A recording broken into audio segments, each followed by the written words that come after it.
Okay, everybody, welcome back to your crisis coach with the stupendous, amazing, really attractive man, Scott H. Silverman, and me, and me, I would rather take a salary, Fred, if you could do that rather than say things you know aren't true. But it's okay. and me. And So, you. how are you, Mr. Scott? Nice to see you again on this Monday. Yeah, it's good to see you as well. I had a nice week, quiet. My kids are stable. My wife remembered my name on Sunday. So who could ask for anything more? I've had some interesting client calls in the last week or so, people in deep trouble. I love when a mom calls me and says, I'm having trouble with my son. And I asked, how old is he? He says, 57. I said, oh my God. How long has this Yeah, been going on? And she says, about 30 years. I said, okay, well, it might take us more than a couple minutes to come up with some yeah. options and opportunities. So I'm doing good. I I'm really always feel I have a lot of, not a lot of friends, but a lot of friends and people I just know who are in that age range and still are burdening their parents with their issues. I not that my parents are alive and able to help me with certain things. I mean, my father's alive, but I can't imagine I'd be burdening my mother still with any of my problems. But it's more common than you think. and what's interesting, my experience has been it's about 70% the parents' fault, meaning it's the way they're enabling their child, it's the way they're allowing them to manipulate them, it's the way they're putting up with their behavior because they don't know what to do. And that's what we're here to talk about, and that's what we do as a team. And we hope that our guests not only will add value to that, what they have and then will, but also it lets the family know it's okay not to be in charge. That's right. If your loved one had diabetes, you wouldn't treat them that way. You'd handcuff them, put them in the car, take them to the doctor, make them get the test, and then you'd sit with them to make sure that advice they got they would adhere to.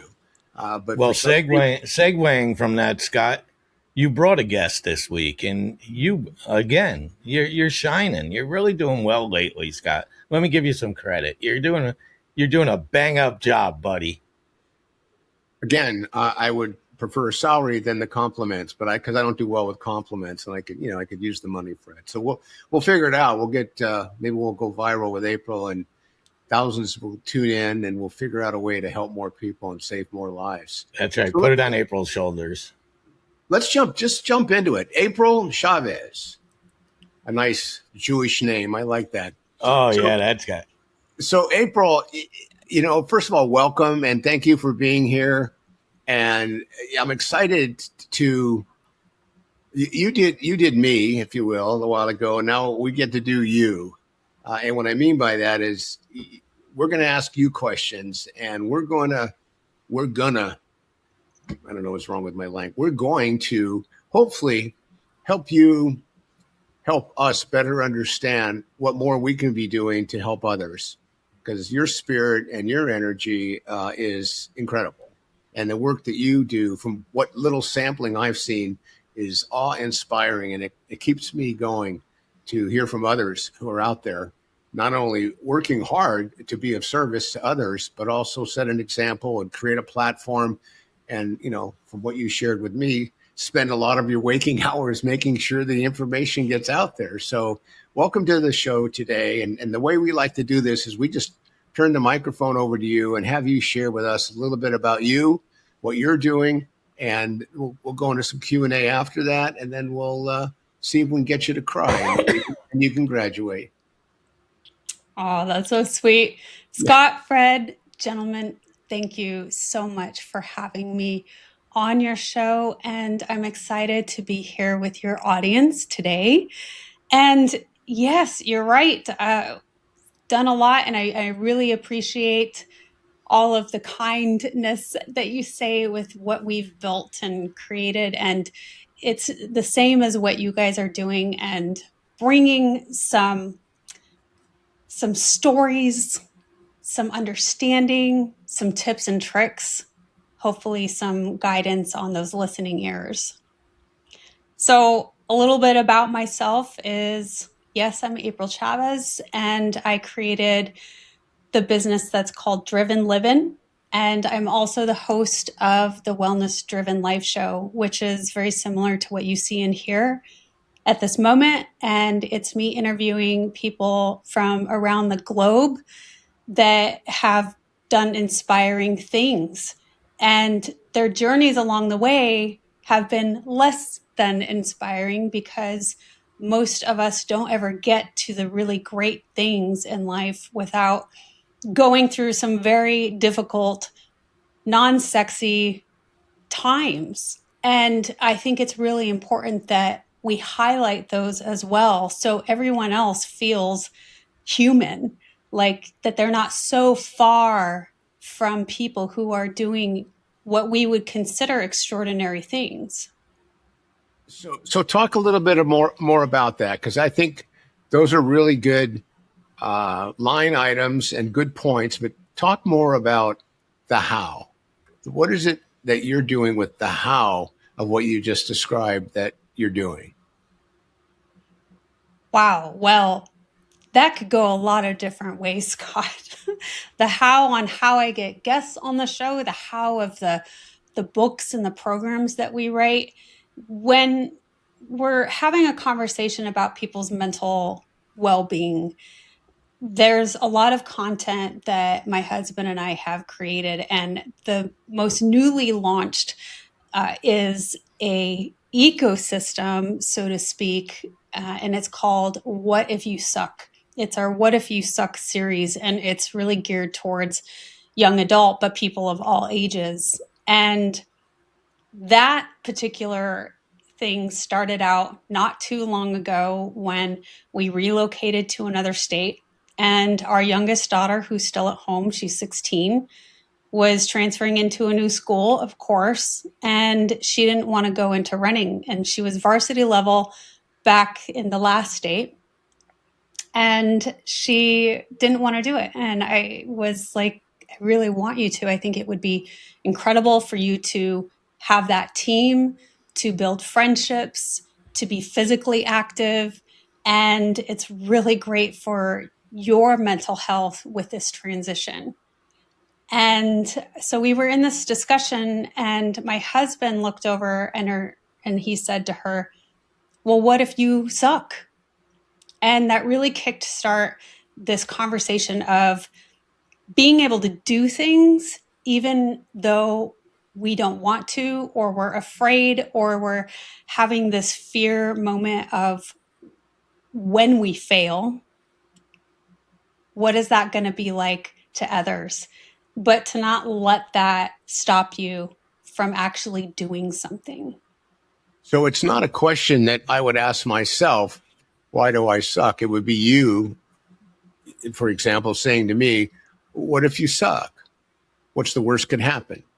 So I like that idea. It's kind of like, my book, You're Not God. So it isn't Right. personalized. It's generally a question that's being asked.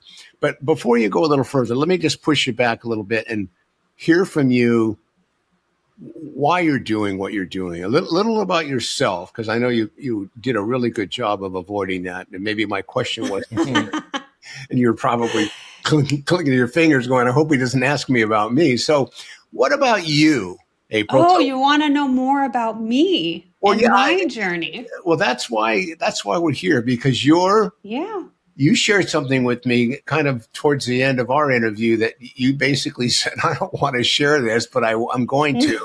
And it was touching and it was important. And I think when people hear from others that it's okay not to be okay, or if something unusual happens in your life. I mean, clearly your child moving from one area to another, not wanting to do this or that makes sense.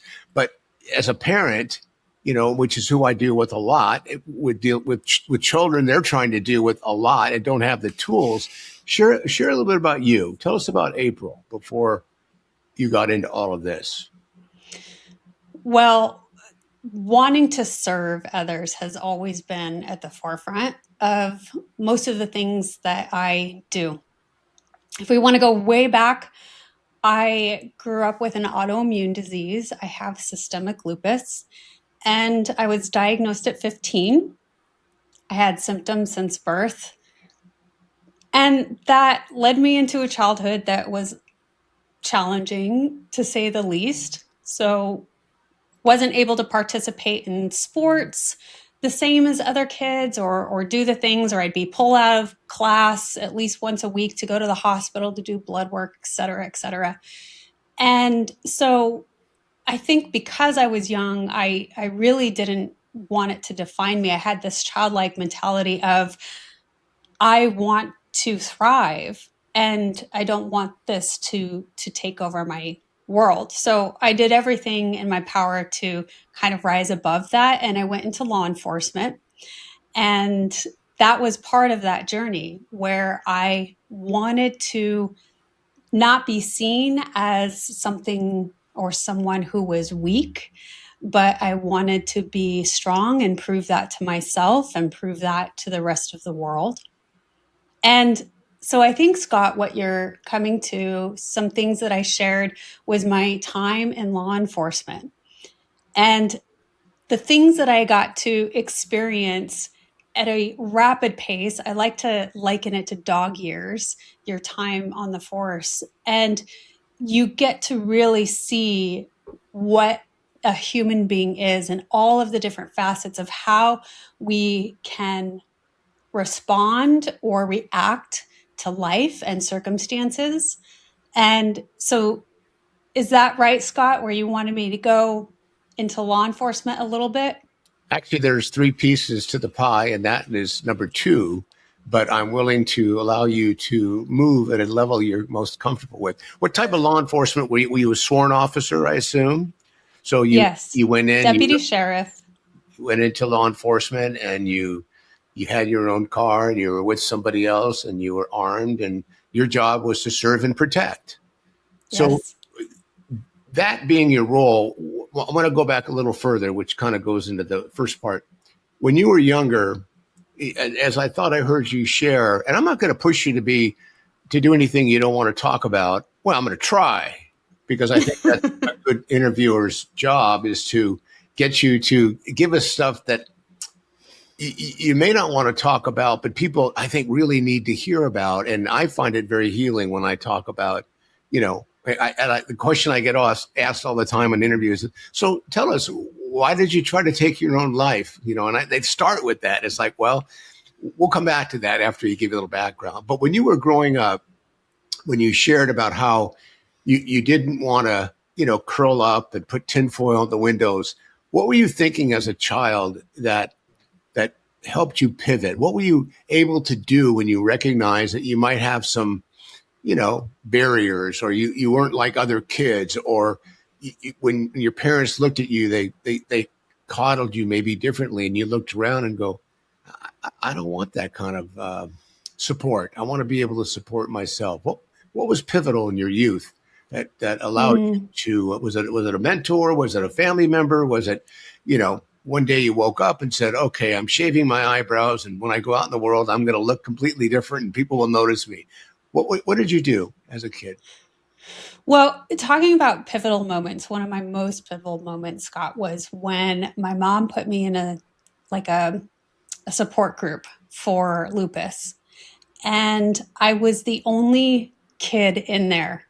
Everybody else was much, much older. And so now you hear of lupus much, much more. But when I was a child, it wasn't very common.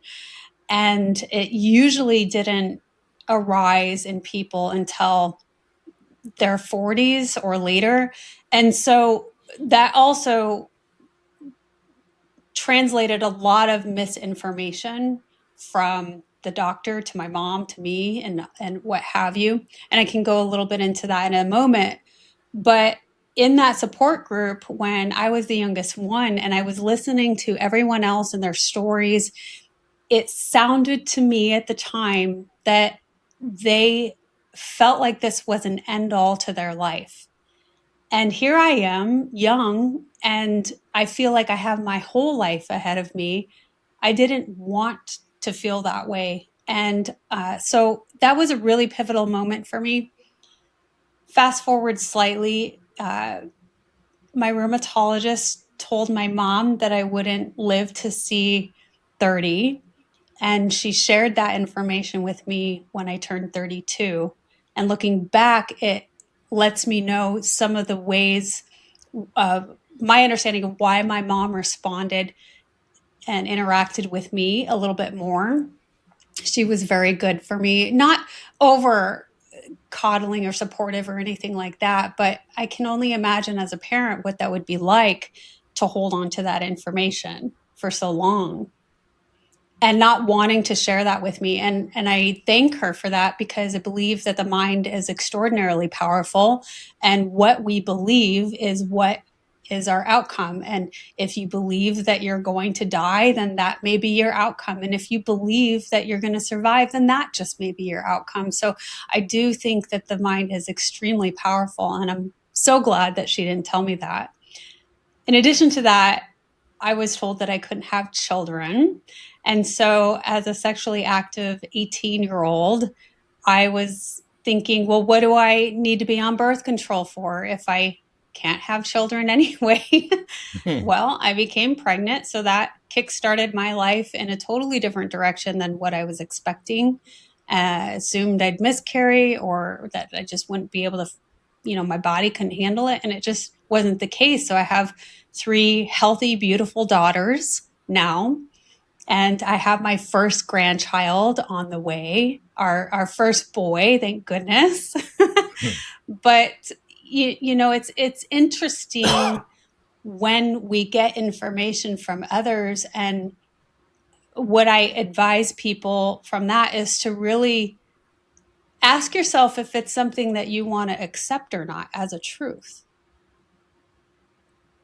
Yeah, that's interesting, Scott, because what she's saying is kind of hitting a little bit home with something I dealt with as a child, and opposite, where a parent chose to tell me something that I wish I didn't know, because it altered so much and alters today. Without trashing my father, who is a decent man and still alive, but at 12 years old, he decided to sit. He was a weekend dad, so every other weekend, and of the Mormon religion. And it might be a belief in the Mormon religion, it might not be, whatever. But he sat me and my sister down, who was 15 at the time and I was 12, and told us that if there was ever a house fire, that he would save his wife before he would save his children.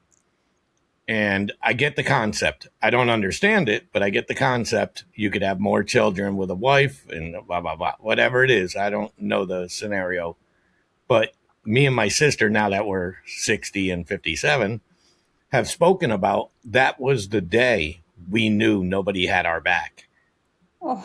Like, in a weird way. That's how, from a 12-year-old standpoint, I knew I had to do everything in my power to take care of me versus relying on somebody. So it's neat how I was actually getting nervous that your mother told you you were only going to live to be 30 as you were telling the story, because that's what it reminds me of, what the impact of the human brain, because you would have taken that in 2 different directions. You already took the sexuality part in a different direction, thinking because nobody gave you full details. Yeah, great.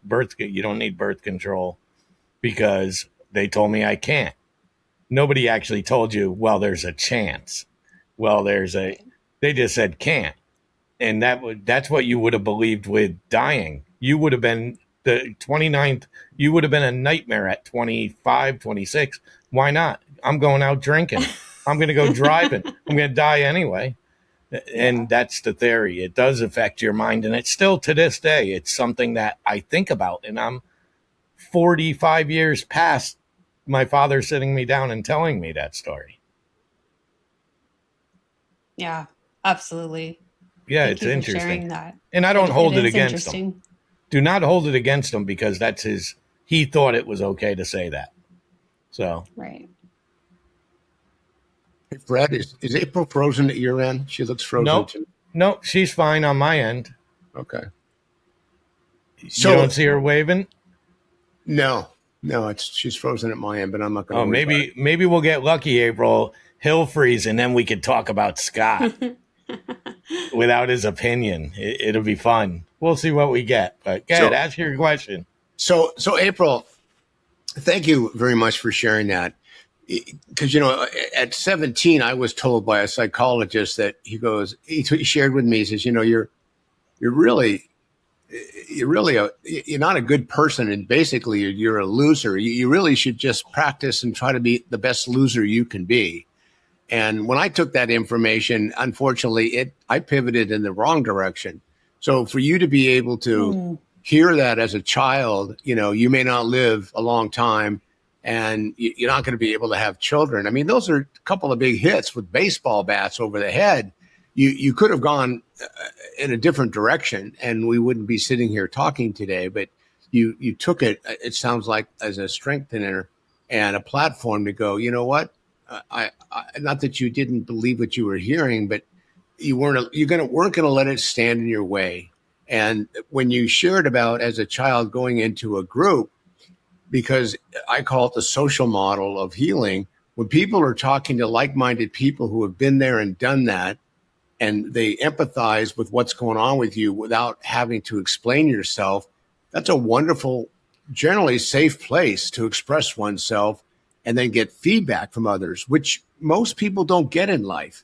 And you can see it in some of their personalities and the untreated trauma that people go through during their adult life, that they're angry and they're resentful and they're manipulative, and they just think that they have to be that way because that's the only way they can get through life, until one day they find out that really didn't work for them. And usually sometimes it could be a little too late. Yeah. In my experience, kids have more of a natural resilience to things. I think that my outlook on life was a little different. If you go and visit, let's say, a children's cancer ward, they're not the ones falling apart, the parents are. And so there's kind of that's built in. And what I have seen and experienced is that as life goes on and you experience a lot of the hardships, the traumas, the hits after hit, then it becomes more difficult to be able to maintain your composure, your mental health, all the things, which is why I think it's really important to start learning some of those things and becoming aware of them as early on as you can. And I think that schools are starting to approach that much more. Workforces are approaching that much more. And really, the whole world is. We wouldn't be here right now sharing what we're sharing if that wasn't the case. And there have been a number of times when life hit hard. And what's fascinating, if you want to marry dis-ease with traumas, is something that I noticed a pattern is my lupus would flare up about 6 months after some sort of major event in life, whether it be moving, divorce, loss, something. And then I would become pretty ill and I'd go through a flare up. But that is what happens, I think, to all of us, to our bodies, when we hold on to those things. And it may not show up right away. Rarely does. Rarely does. Right. And then you don't know until it starts to become too late, or it becomes this really big thing, or you just can't handle it anymore. And we don't know when that's going to happen. I have a really great story. When I was a deputy sheriff, my first suicide call was, there was a mother who had walked her kids to the bus stop and sent them off to school, and then went back inside and shot herself. And me being a mother of 3, I already had my 3 girls, I swore up and down that I would never be that vulnerable. I would never be that selfish to allow myself to get to that point. And then fast forward many years later, when I had a very bad experience as a mother regarding my children, I felt otherwise. And I came very, very close, and I wanted to. And so that experience that I had with that person kept haunting me. And so, that those memories kept resurfacing. But when you're in that feeling and you are in those really dark, dark places, none of that really matters. And so it can be challenging to get out of that. What took you away from law enforcement? How long were you in that service, and why did you leave? Yeah. Well, I left that particular department because it was a lot. I was covering an entire county, and there wasn't a lot of finances to back it, and so the training wasn't consistent. And with my girls, I just didn't want to be out there all the time without consistent training. I like to say that we don't rise to the level of our training. We don't rise to the level of our courage. We fall to the level of our training. So that's always been a super important piece. And I talk about that all the time. What we practice is how we respond, more than likely, as if we practice it often enough. And so when I came out of law enforcement, though, there were ways that I wanted to serve in a different capacity. And that's what really led me into being the host of the Wellness Driven Life show, because I wanted to reach on a broader perspective. I'm going to go out on a limb here, and I'm going to make the assumption, which is never good, that your significant other is a warm, caring, loving, passionate person.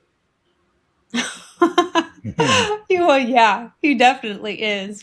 What makes you think that? Because my own personal experience, if I didn't have that kind of support with the stuff that I had going on, I wouldn't be here. And you're just giving us little nuggets, and I appreciate that. And I'm not going to preach too hard today. We'll do that in the second one, once we know that you have a level of trust beyond your comprehension with us, that we really need somebody who's in our corner, because historically the atomic family, once they've kind of put us in a box, so to speak, for them, it's hard for them to get out of it, until you're at a point in your life where they've seen you not only demonstrate to them, but to yourself, that there is hope and there is help, and that you can do anything you want to do given the circumstances that you can create for yourself. Not that the world creates, because the world will hold us back. We will let the world hold us back. The world doesn't hold us back. We let ourselves hold us back. Sometimes the world influences us in ways that doesn't allow us to move our agenda forward. And it takes maturity, and it takes making mistakes. And I love that saying, fail frequently so you can succeed sooner. And that's how it happened for me. And I have a wonderful, supportive, passionate, and compassionate partner. I'm still married to my first wife. She doesn't really like it when I say it like that, but to me, it doesn't really mean anything other than, we've been together a long time, and she is my rock, and she is my best friend. And she's a little jealous of Fred, because she thinks I get along better with Fred than her now. But I tell her it's strictly professional with Fred. And interesting, Fred usually mentions it, but he and I have never met each other physically, and we've been doing this together for 6 years plus now. Yeah, so 6+. It's fun. I'm going to share one more thing, then I'm going to turn it back over to Fred. I have two things sitting heavy on my heart today with you. One is, I feel a little sad about what you had to go through, but that's about 20%. And the 80% is a joy that I have for you, that you've done so well with what you've shared, that you've gone through, and that you're doing what you're doing today. And you have a smile on your face that says, don't mess with me, because I will make you smile. And I just think that's so disarming for others, when people see people who have gone through stuff and they talk about it and they go, you know what?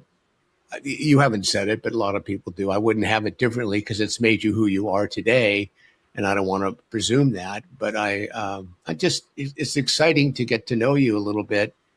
And I know others will hear in your voice, your tone, and your body language that if something's not where you want it to be, go ahead and flip the switch and move in a direction, not a different direction, but move in a direction that changes where you think you might be if you wish to change it. You can do that. Yeah, it's interesting, Scott, how you bring it up, but because it does fit all this. So I look at you two, and you're mentioning having a good partner, a life person to keep you. Now you look at me, somebody that's perpetually single and hasn't been, I've been divorced since 2000, haven't been with anybody significantly in those years. And I'm a very pessimistic person versus you guys being very optimistic. And it only goes further to prove it. Now, of course, I'm also a jokester and I like to have a lot of fun. And I do have fun and I use comedy as a deflection device often. But your point is still valid that having that person in it, I read so many books of different natures, but one of them is Stephen King, for instance. Without his wife, he is not as successful as the man we all know. He's not a successful author. Every book he writes is for her. She is the first muse. She is the person he is trying to impress. And if she's impressed, he knows he could send it to you and I. And that's the power of having that person. But don't pity me, Scott. Don't give me pity. No, because I know your problem, Fred, and you're still in denial, and I accept that. And we've been trying to get Fred to break out of his shell a little bit and ask for some help. And we've been trying to. That's why we keep interviewing therapists, is we hope one day someone's going to go, I can help you, Fred. And I've actually found a couple, and he'll get there once we Oh yeah. Once we deal with that untreated trauma, Fred. You're going to be the guy. Well, let me add this, Scott. Let me add this real quick, just so everybody's on the same page here. Tolerance is one thing I'm trying to work on, and I'll explain. Moving to Charlotte, North Carolina, where I am currently, from small town to big city, part of that point was to find my person and knowing it's a whole new environment. There's millions of people there and stuff. And I am active going out, and I'm just not a bar person. Okay. I'm not going to meet somebody at a bar. I know that. I'm not a bar person. I'm a Barnes and Noble person. That's where I go. Okay. A bookstore, stuff like that.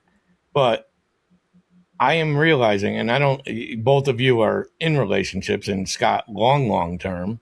It's once you meet so I'm 56 years old. You meet somebody in my age range, let's say 45 to 60, being the age range. The baggage that comes with that, and that's the only verb that's coming to my mind. I know it doesn't sound attractive, but we all have so much trauma, back trauma. By the time we reach those ages, my tolerance level to deal with that is very low. And part of the problem is I'm so comfortable being alone. I could be alone. I've proved it. I'm fine. And I'm not willing to, I have to be more willing to be tolerant to their issues if I want to get to that point with them, because they're not going to tolerate me not being tolerant. It's very confusing. Probably a different podcast, but very confusing. Yeah. April, I think you already started that. I was going to say, April, why don't you go first and I'll go second? Yeah. We'll give some feedback. Yeah, Fred, you already began your journey by moving and putting yourself outside of your comfort zone. Yeah, it is difficult. It's hard to explain to people that don't have to go through it, but I'm sure you're both smart enough to understand, that's something that happens to everyone in this situation. Yeah. My love story is very interesting. I mean, we haven't been married a long time, like Scott. I mean, we've been together 10 years now, married 3. So now we have a decade under us. However, in the beginning, we had already had divorce and relationships, and we hit it off well in the beginning. And then he told me that he wasn't ready for a relationship, that he wanted to concentrate on his son, which was fair. But I had never been in a relationship where somebody all of a sudden decided that they didn't want to move forward. And so it was this rejection that I'd never really understood before. And so, but I was very attracted to him in so many ways. Just the fact that a man would be wanting to work on himself, to improve himself. I wasn't in healthy relationships like that before. I didn't know healthy men who were working on themselves. And so it was an inspiration to me to work on myself. And so this is a fun story. I put in my calendar on my phone that I said, I am willing to wait for up to 2 years for this person. And that sounds crazy, right? Like, I don't know what he'll say. He could be just tricking me and being like, off with some other women or whatever. But I was so drawn. I was so serious about it that I did that. And so I spent the first 6 months, I put that as a goal, and I was really excited. I'm like, okay, I got through it this long. And then shortly after that, we started dating very, very slowly, very intentionally. We'd go out dancing. And so it was something more on this intuition and this trust, but it didn't happen like that, where you hear a lot of stories where it was love at first sight, or they jumped right in, or what have you. It was much different in my experience. And I agree with you. You definitely don't want to just go to places just to try to find places. You want to, or try to find people. You want to go to the places that you want to be. Yeah, because I'm better there. So listen, I'll go to the bar. I'm fine going to a bar and having fun with friends and stuff. I'm just not going to sit there for 5 hours. I'm a 1 hour, and there got to be a meal included, few drinks. That's fine. But no, I'm not looking for that person because I already married that person. Quite honestly, I married that person when I was 20. So I don't want to remarry that person. But now I love books. Books are one thing, and I tell guys, my single guy friends, this: it is a very easy place to at least have conversations with even a woman you deem out of your league. It doesn't matter if you're talking about books. All it takes is somebody browsing a book, and maybe it's something you've read, maybe it's not, and you just say it is, but you have an opening right there, like, oh, that's a great author or a great book. That's just an opener. It's a discussion. At a bar, I don't have that. I don't look at a woman and say, oh, is that Chardonnay? I don't care. But books, I care. Music, I care. If I'm at a concert or I'm at a record store, that I care about. So it is interesting, the whole dating perspective. Scott, maybe you could talk to your wife, Scott, and we'll do a little test and see if we can get Scott out on the dating market so he can see what it feels like. I think life is all about relationships, and I continue to build them and maintain them and retain those. So my skill set probably wouldn't be on the dating scene, because what is that saying? What I used to do all night now takes me all night to do. So I think, Fred, here's my prediction for you, since we're on this topic. You're going to be someplace, somewhere, sometime, and someone is going to be there with you, and they're going to say something along the line of, tell me about yourself, Fred. And then you're going to do a data dump like you haven't done. And then you'll say, oh my God, why does this person want to listen to me? Then you're going to find out that they're a writer and they love books. And all of a sudden, You're going to call me in the middle of the night going, I think I'm going on a date. I'm not sure, but I think that's what it is. And I've spent the last 6 hours talking to somebody I don't know about stuff that I thought I'd never share with anybody. And out of those 6 hours, 5 of those hours was me sharing about me. And I can't believe somebody wants to hear that. And then they do. And then you want to hear that. And then it grows from there. Well, let's not, I am a serial dater. That is not, dating itself is not the problem. It's the second date or the third date. And it's usually on my end that I I didn't give it enough of a chance. I know these things after the fact. Yeah. After the fact, and I sit back and, for lack of a better term, burn the bridge or end the chance. Another thing I'm very good at, I'm a professional bridge burner. I don't just burn the bridge. I blow that thing up beyond repair because you're terrified of commitment.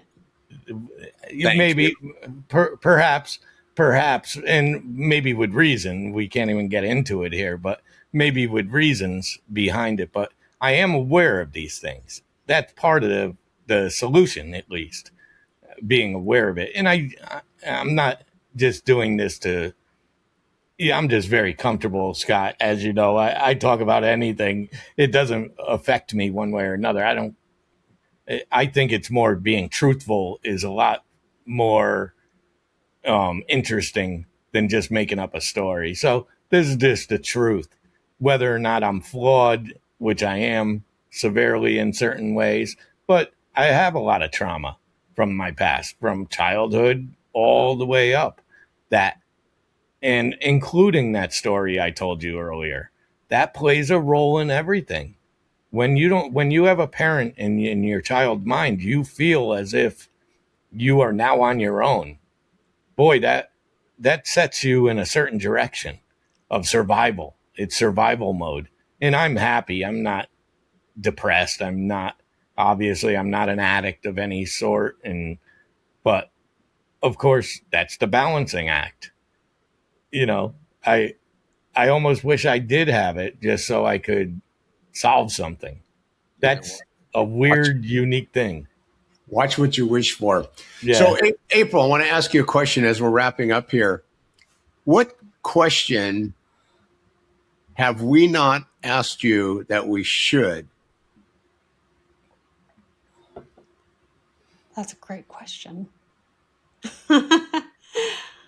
What would you like people to know about you? I would like to share, on this topic of, Fred, you share your stories and your current potential dilemmas. I don't know, maybe you don't want a relationship and that's okay too. But I think what happens is we all go into this identity of self, and I experienced my first identity crisis and then realized that that's what was happening not too far back. And that's when I started the show and started interviewing people. But when you start knowing that and realizing that you're responding continuously through those experiences and through those traumas, that creates who you are, but knowing that you can change that at any time.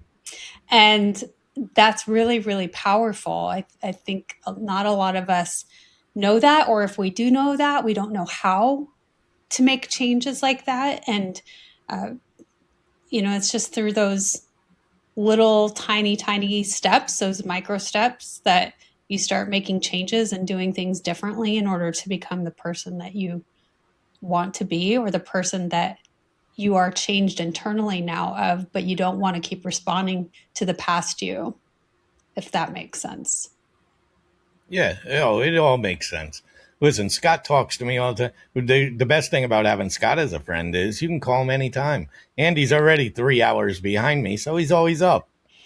So I could call him, and at least nobody in his house is talking to him, so I get to talk to him. So that's how it is. But yeah, that's an interesting, and you're a very interesting woman, and I'm glad that you came on the show today. You got anything further, Scott? You want to give your phone number or anything? Yeah, I'll put my number out there, 619-993-2738, 619-993-2738. Call or text me anytime. Google me, yourcrisiscoach.com, or it's Scott H. Silverman. And if you want to get a hold of April, if she doesn't want to give out her information, call me, and then we'll wake her in the middle of the night on a conference call. Yeah, and let's make sure we get it out there that for our Apple and Spotify listeners that we are also available on YouTube, and we could use some love there. It's always good to get some love from our audio listeners, but I want to thank you, April, for joining us, and we'll have you back, I'm sure, another time. Or we could probably talk for hours. You could probably, do a one-on-one session with me and just pick it apart and just nail it down. I'm a book ready to be written. Yeah, but I want to back her up, so I'll be there too. Yeah, that you just want to be there for the entertainment value. Reasons. Yeah, even though she's been a cop, I want to make sure that she feels safe. That's right. So that's your crisis coach, Scott. That's it. Your crisis coach, Scott H. Silverman, myself, Fred Carroll. And if no one has told you they love you today, we love you, and we will talk to you again next week.